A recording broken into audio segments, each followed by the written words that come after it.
European football has been gripped by talk of a World Cup boycott after FIFA's attempt to sell off a stake in the commercial rights business behind its biggest tournaments to outside investors provoked fury.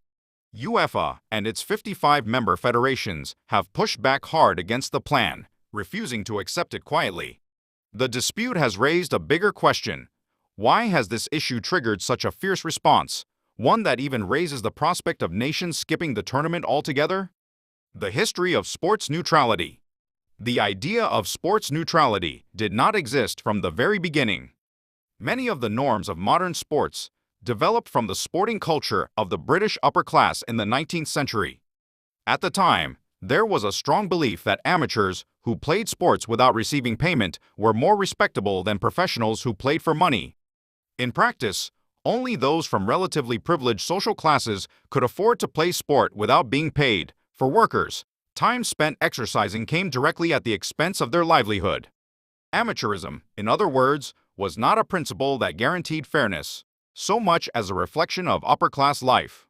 It was from this same tradition that another idea took hold, that sport ought to remain insulated from politics and other outside interests.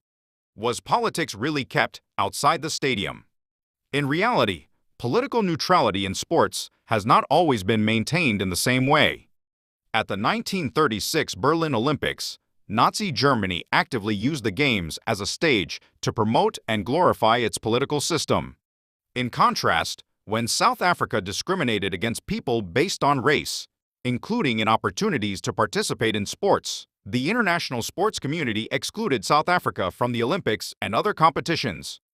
In this case, a sports boycott became a means of putting pressure on the country to change its apartheid policies.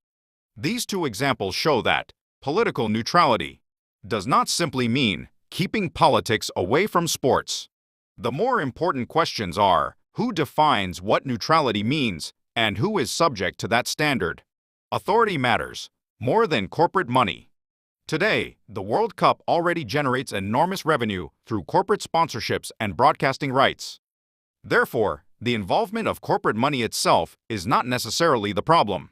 The key question is not, should companies be allowed to invest money in sports, but rather, who has the right to decide what happens to the value created collectively through sports?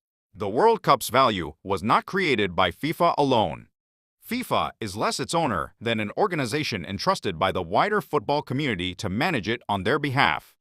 That is why questions of political and economic neutrality in sport emerged when FIFA, acting as manager, attempted to sell off rights tied to that broader community's interests to private investors. There has never been a completely pure sport that was entirely independent of politics and money. The recent FIFA controversy shows once again that the value of sports is created within particular historical and social circumstances. When we think about the neutrality and independence of sports, we should not ask only how far sports should be kept away from politics and money.